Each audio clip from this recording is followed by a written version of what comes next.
From the University of North Dakota in Grand Forks, this is Studio One. Hi everyone, and welcome to Studio One. I'm Morgan Goulding. And I'm Kari Strandberg. Today on the show, there are more than 70,000 pizzerias in the United States. The average American consumes 46 slices of pizza per year. We'll have a pizza maker show us how to make their Italian classic. Also, reading is an important skill for elementary-age children, but many factors can lead to kids falling behind. Learn how a Minnesota town's after-school program is pushing readers to the next chapter. But first, 14 people were killed and 17 wounded at the Social Services Center in San Bernardino, California, after a married couple opened fire.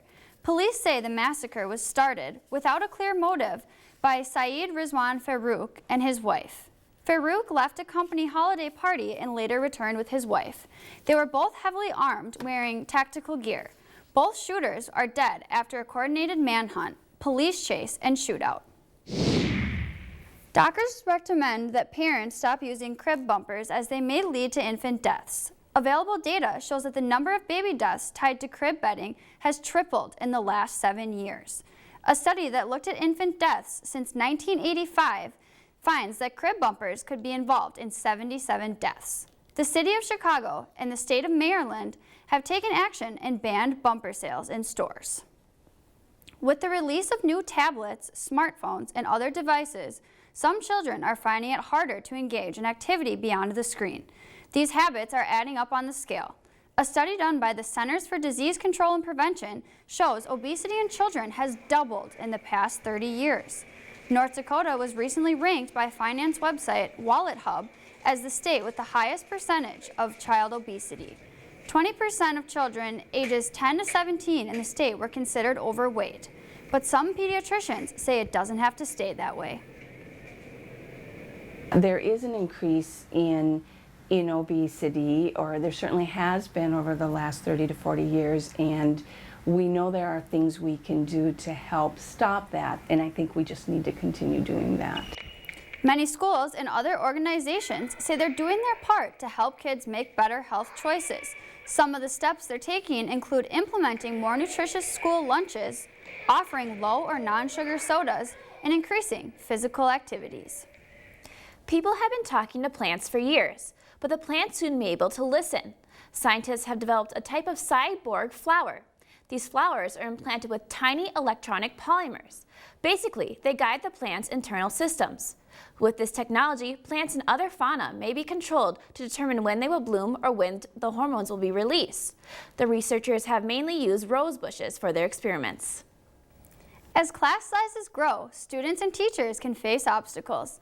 A common challenge is finding the valuable one-on-one time. One elementary school in Crookston, Minnesota got a little extra time that they needed, and some more. 2 years ago, 3 o'clock at Highland Elementary meant the time for learning was over. But Principal Chris Trostad noticed the need for something extra. I just recognized the fact that we had students that were well behind in their reading grade levels. As a result, teachers were given 12 weeks to stay after school and help the ones who get them smiling. I guess my students, they really, knowing that the kids that need that extra help during the day, just being able to give them the extra help at the end of the day, and they love coming. Before any serious work begins, the students are given time to just be kids. To give them a little bit of a mental break from school, going, to more school. Usually they're excited about it and they're fine if we don't do a break, but it's good to get them snacks, so they're doing that. The small group sessions are presented through different forms of media.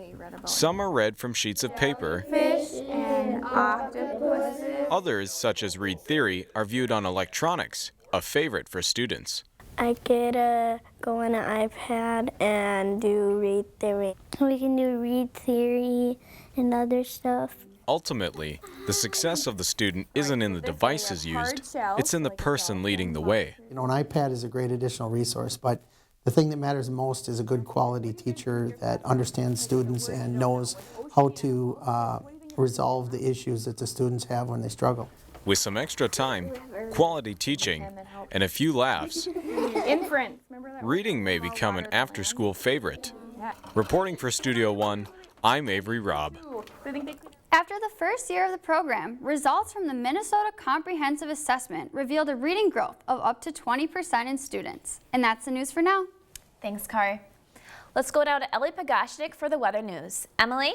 Thanks, Morgan. Here in the weather studio this week, we've been taking a look at an ice storm in Oklahoma. The governor of Oklahoma has issued a state of emergency for the state due to Thanksgiving weekend ice storms. The town of Bridgeport, their residents are still waiting for power to return. No water and no power for days after the ice storm is making things a little bit difficult around the town. The mayor says the power lines that went down were around the town's water wells, and those water wells are in the middle of a wheat field, and it's really hard to get to them. The officials aren't quite sure exactly when they're going to get everything back up and running and get life back to normal for the residents. And with those winter months, our nights get longer and longer, and it gives a chance for the aurora borealis, otherwise known as the northern lights, to be viewed for longer periods of time.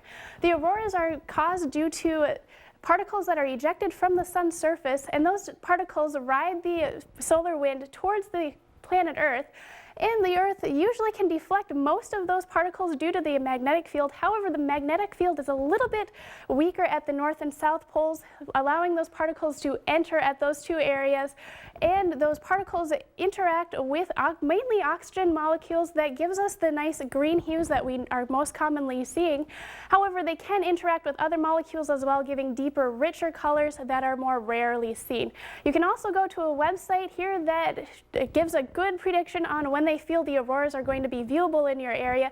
This red line, I know it's really hard to see on the TV screen right now, but you want that to be south of your area to better view it. You can also sign up for email alerts to find out when solar storms are happening, and can also give you a better chance at seeing those dancing lights.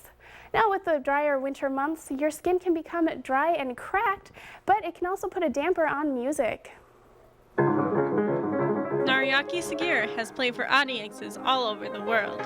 He knows as well as anybody how important it is to have a perfectly tuned instrument. Depending on the country, it's different. For example, we are not recommending the United States Steinway to be imported to Japan. Japan has a different humidity level. It's much higher over there. A piano is made of almost 3/4 wood, and humidity can cause major problems. If you add too much moisture after that, it get swollen, and then after that, if you dry it, it'll get cracked. Humidity not only affects the instrument, but it can also affect its sound. The soundboard get cracked. And that actually applies to any of the other instruments. For example, string instruments, if the wood gets cracked, the sound doesn't resonate. Many parts inside a piano can get damaged from humidity. Humidity can damage almost every part you see. The crucial one is this damper. If there's a felt inside this pin, and if it gets swollen, of course it doesn't move. One way you can prevent it is by actually watering your piano. It gives the humidity. There's a water tank in the beneath, and you keep the water about once a week. These tweaks can make the difference between sour notes or music to your ears. I'm Kayla Lucky, reporting for Studio One. Now, it is recommended that you tune your piano at least twice a year, once in the winter and once in the summer. And that brings us to our weather question of the week. What is the name for the southern lights? Is it the Aurora Antarcticus, the Australis, the Africanus, or the Aurora Equus? Now, Morgan, the northern and southern lights are very similar in the fact that they have similar shapes and similar colors and occur at the same time. All right, thanks, Emily. Let's go now to Kari for the sports story of the day. Kari? Thank you, Morgan. The University of North Dakota's new High Performance Center has finally opened its $13 million doors. But it's not just the building that has a spring in some runners' steps. The wow factor. That's how UND's athletic department refers to the reactions of those walking into the new High Performance Center. And no one is affected more than the athletes who use it. They walk in every day like they've just been transported to another planet, and they're incredibly excited. This 200,000 square foot facility can hold 2 747 planes and is home to 4 different sports: football, baseball, soccer, and of course, track and field. While it may appear large in stature, it's the smallest part of the facility that's making the biggest impact. It's kind of like squishy, but then forgiving, so it doesn't hurt your legs as much. It's pretty remarkable. This is the only 300-meter, 8-lane Mondo 300 SUPERX track with inlaid lines on the planet. The SUPERX track is made up of the same material that is going to be used on the tracks in the upcoming Summer Olympics in Rio de Janeiro. So having a good surface will help, good surface and facilities will help prevent injury. Because it absorbs the shock on the runner's joints, the track is giving athletes the opportunity to push the limits. In equal training, yes, it helps prevent injury, but what it allows you to do is go harder more often. So that becomes the art and the science, or the balance between the two of coaching that makes it interesting. With a brand new track and help from the coaches, Kevin says his team has already shown improvement and has every chance to succeed this season. I'm Andrew McCarthy, reporting for Studio One. The SUPERX track is made up of 2 layers, each with a waffle pattern that helps to cushion the runner's stride and return more energy. It's giving teams the ability to do workouts that weren't possible in their old training facility. And that's the sports story for today's show. Thanks, Kari. More than 250 million pounds of pepperoni top pizza every year in the United States. Coming up, Marco's Pizza will teach us how to craft our own pepperoni pie.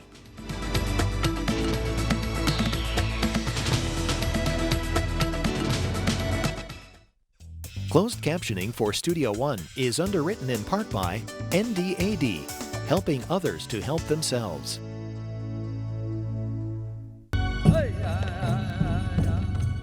For me to go to college, it was a big step, knowing that I'm pursuing a better future for myself.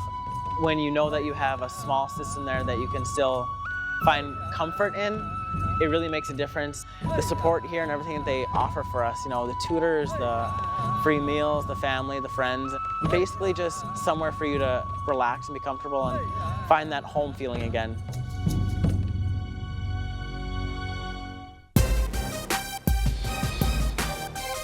Yeah, okay, science meets imagination. Life changed by innovation. Through the future of our nation. Engineers the occupation. UND College of Engineering and Mines. Invest in your mind to stay with the times. Formulas, machines, and all that's in between. They teach it all from wall to wall to help you succeed. Come on, it could be electrical, chemical, or civil. Our world-class staff will help you make it all official. Mechanical, petroleum, geology align at the UND's College of Engineering and Mines. Okay, become a leader, prove yourself among all your peers. Changing the world begins right here. You're not alone, but in the plan, we'll take your hand and help you stand with mentorship and advising. We'll do all we can. Okay, so if you want to join the party, simply calculate. The math adds up, so never think to hesitate. Education, leadership, and dreams combine at the UND College of Engineering and Mines.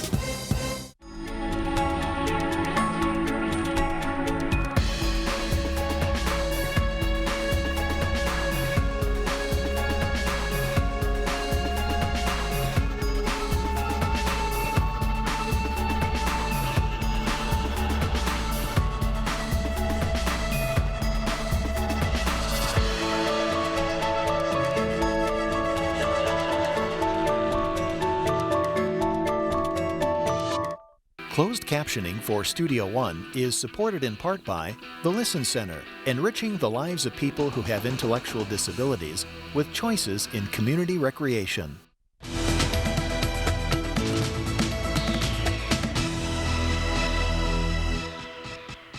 Whether it's for football on Sunday or a quick family meal, ordering pizza is a classic American go-to. But sometimes you may want to put your own unique homemade flavor. Marco's Pizza makers join us today to demonstrate how to make a signature at-home meal. Thanks for joining us today, guys. Thank you for having us. All right, so you're the Marco's manager. Yes. What would be your overall guide to making the perfect pizza in your opinion? I hire students who can do it for me. So this is Ryan. He's going to help you out here today. But really, it's just about the stretch and how you get the pizza onto the trays we use, and then topping it correctly in the correct order with the ingredients that Marco's gives us, and serving the customers with a smile. Okay. And Ryan, how hard was it to get the process down? It takes a couple shifts to get it down, but most of the time after that it's pretty easy. Okay. And Ed, when you're teaching your students like this, what do you focus on when you're teaching them? Just the basics, getting it started with the docking, and then adding in the stretching part of it. The slapping part of it is the hardest, and once they get that down, really at that point it's just teaching them the right amounts of food that go on top of the dough. So It's a pretty easy process. All right, let's start. What kind of pizza are we making today? We're making a pepperoni magnifico. It has 2 styles of pepperoni on it and a 3-cheese blend that is a secret Marcos recipe. It's fresh, never frozen. The sauce is a proprietary blend of spices mixed with a red sauce. It's been around since 1978. It's never changed. And the dough you're using is made fresh daily. So. Okay, and what is the secret to the good dough? It's well, the fact that we make it fresh daily, and it takes about 20 hours for it to proof, so we have to make it daily. If we don't, we run out of product, so we don't want to do that. It takes about 20 hours for it to proof to the point where you're getting it at right now. Any less and any more, it turns into a more difficult situation for us to use. You were actually doing a very good job of that for your first time over there. What is this patting down that I'm doing though? You are forcing the air out of the inside of the pizza, so that way when you put it into the ovens, you don't have air bubbles in your in the middle of your pizza. And what were to happen if I didn't do that? You would have huge spaces on your pizza that have no product whatsoever, just big domes right in the middle of your pizza. So you do that, and hopefully by the time you're done, you have a uniform pizza, kind of like the ones that are on the table here. So. Okay.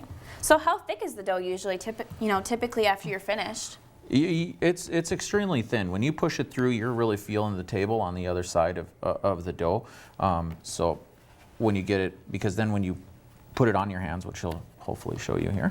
When you put it on your hands like this, at this point with the slapping process, you want to get it to stretch out to about the 16-inch mark. Wow. About just like that. So, and I see that sauce will probably be next. Sauce will be next, What yes. makes a good sauce stand out? The sauce will be thick. It won't be too watery. We have a recipe that we use to mix the spices and the red sauce that comes together. It's added with a little bit of water. But if you use the right amount, it's about 10.5 ounces per pizza, you will not have a saucy pizza. If you overdo it, you'll have a lot of liquid and your pizza will be a mess. All right, so we have about 2 minutes, so should we start putting the sauce on? Is there a certain amount of sauce that is your guys' go-to? He'll use about a spoonful here. And then the cheese, he's going to show you how to do that, which is about, again, around that 8 to 10 ounce mark. So. Okay. Can too much sauce ruin a pizza then? Oh, absolutely. You'll end up with a lot more liquid than you wanted with the end product. So. Okay, and so he's smoothing it out to get it even. Mm-hmm. Next, obviously, we're going to put the cheese on. What is your guys' go-to for cheese? Usually you just take it, 2 handfuls around the edges of it. We collect up the excess cheese on the outside and add it back into the product. But it's really right around that 10-ounce mark. Too much cheese, you end up with a product that's heavy.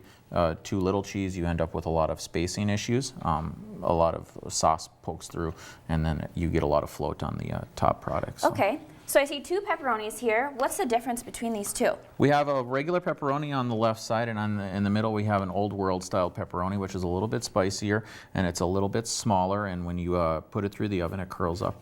So it's got a little bit of a spicier bite to it. So.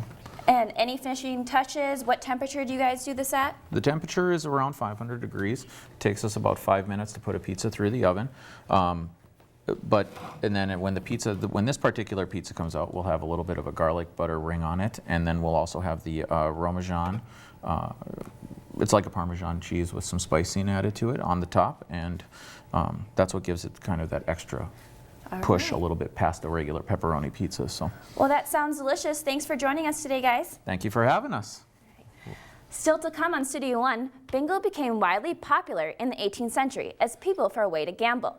Centuries later, people are marking numbers for more than just a cash prize.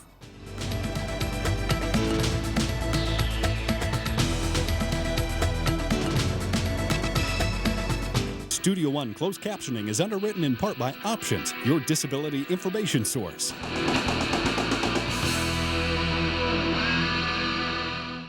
North North Dakota is facing challenges in healthcare delivery. The University of North Dakota School of Medicine and Health Sciences is building a place to help meet the state's healthcare needs. In addition to a new structure, we're also building interaction between healthcare professionals while building a workforce through expanding class sizes. We're inspiring our youth to engage in healthcare careers and exploring ways to reduce disease. It starts here and ends here, building a better future for North Dakota.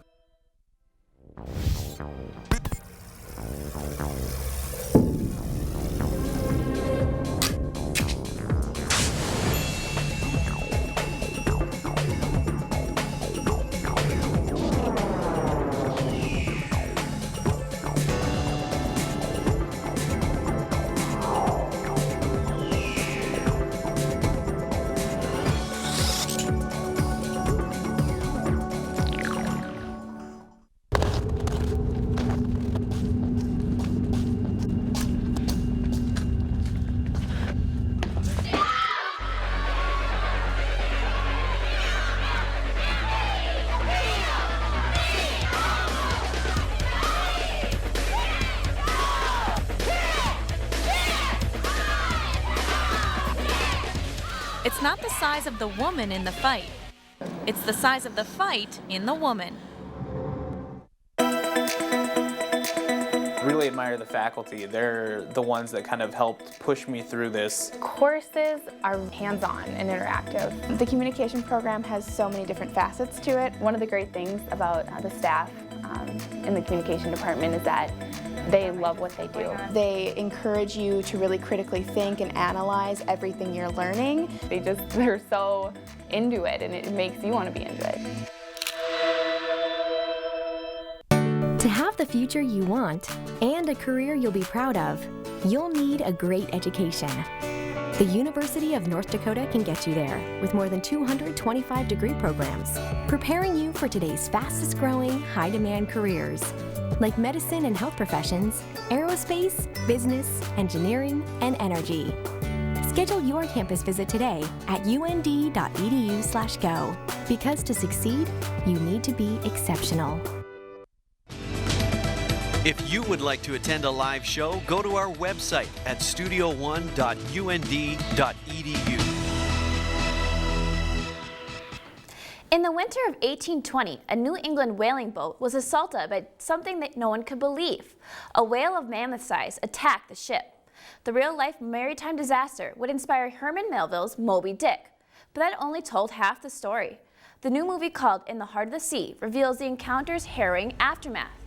The ship's surviving crew is pushed to their limits and forced to do the unthinkable to stay alive. Chris Hemsworth stars as the vessel's veteran's first mate. Braving storms, starvation, panic, and despair, the men call into question their deepest beliefs, from the value of their lives to the morality of their trade. It's a classic sort of tale of survival and man versus nature, or man attempting to, take on nature and losing, and the lessons learned through that. The movie tries to carry the audience to another time and place. The filmmakers created the Nantucket of the early to mid-1800s at Warner Brothers Studios in England, and In the Heart of the Sea is set to release December 11th with a PG-13 rating. A Gallup poll indicates that American consumers plan on splurging in the gift department this Christmas. This is a change from the economic slump the U.S. has seen in the last decade. The poll predicts the average American will spend about $830 on presents this year. That's $100 more than last year. We wanted your thoughts on how different families prepare for the holiday season.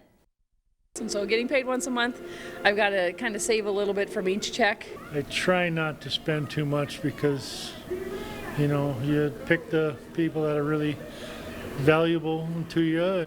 We actually just start thinking about it right now and try to set a dollar amount for everybody. Well, I guess I try to save a little money all year long. No, you think about 2 months ahead of time if you have kids and family, and start squirreling money away. My husband is a very big deal shopper, so we shop online starting usually in July. I actually work an extra job in the fall, and so I save up that money for Christmas. Try not to eat out as much, and then do BioLife from extra spending money. My wife does all the budgeting. I just give her the money or the credit card. A comment on Facebook from Connor in Washington, D.C. I usually try to budget weeks or months ahead of time. Who do I need to get a gift for? Once I get that planned, I can start saving according to the approximate total costs. John in Becker, Minnesota says, I try to set aside an amount of money around Christmas time that I know that I'll be using to buy gifts with.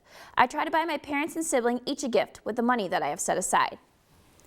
In the weeks leading up to Thanksgiving, many families were on the lookout for the perfect turkey to cook for dinner. Some go with store-bought turkeys, others might hunt down their own, but this particular group encouraged people to play bingo to fill the holiday table. Everyone in this room is hoping for luck to fall their way. Under the O63, O63. But the prize tonight is much better than cash. We have had turkey bingo as long as I can remember. Families come, and a lot of people are just regular loyal followers for our bingo program. They come every year. This competitive crowd is hoping to hear that last number to get a turkey of their own, because the benefits of getting a bingo go far beyond a good meal. Well, for us, this is great. The community supports DAV to a very good extent. We have several events through the year, and we've always had good support from the community. The Disabled American Veterans is an organization that is built on helping veterans have a better life when they return from service. All proceeds from selling $2 bingo cards are donated to the DAV Auxiliary of Grand Forks, North Dakota. I think the satisfaction it gives you to be able to doing something good for those that are in need and to be able to help those who help save our, help serve our country, and they played their part. It's the least we can do is to help them. We were formed for the purpose of improving the lives of veterans. We've been doing that for about 90 years now, and we're always looking for better ways to do it. Some say one of the easiest ways for a citizen to show their support for the veterans is to simply thank them. Many are still in uniform, the active duty. Just thanking them, it means a lot to them, and it gives yourself a very good feeling as well. Some people would say that the feeling of winning a bingo will never measure up to the feeling of thanking a veteran. This has been Brian Rogers reporting for Studio One. One bingo participant says she won 8 turkeys in the 3 nights of bingo last month. She plans to donate some to charity and share others with her local church. Morgan, that sounds like a great way to put a turkey on the table for the holidays. Yeah, it's definitely important to support during the holiday season. Thanks, Kari. Now Emily joins us in the studio with a final look at the weather. Emily? Thanks, Morgan. So we look at our temperatures for the next week. Most of the country is going to be pretty warm, with a lot of that warmer air hanging out in the Greater Lakes area. Now for precipitation, not a whole lot for most of the country, mainly concentrated in the northwestern corner of the United States. And that brings us back to our weather question of the week. What is the name for the southern lights? And that is actually the Aurora Australis. Now the Aurora Australis, they're not really viewed very often since they are concentrated in a circle around Antarctica and in the southern Indian Ocean. And Morgan, there really isn't a better month to view the auroras because they run on cycles of about 11 years for strength. Okay, but if you want to see them, when would be a good time to look for them? Probably early morning hours, like 2 a.m. away from city lights. They have been proven to go down as far as New Orleans. All right, thanks, Em. And that's our show for today. As always, you can follow us through social media or get more information on our website. From all of us here at Studio One, have a great week.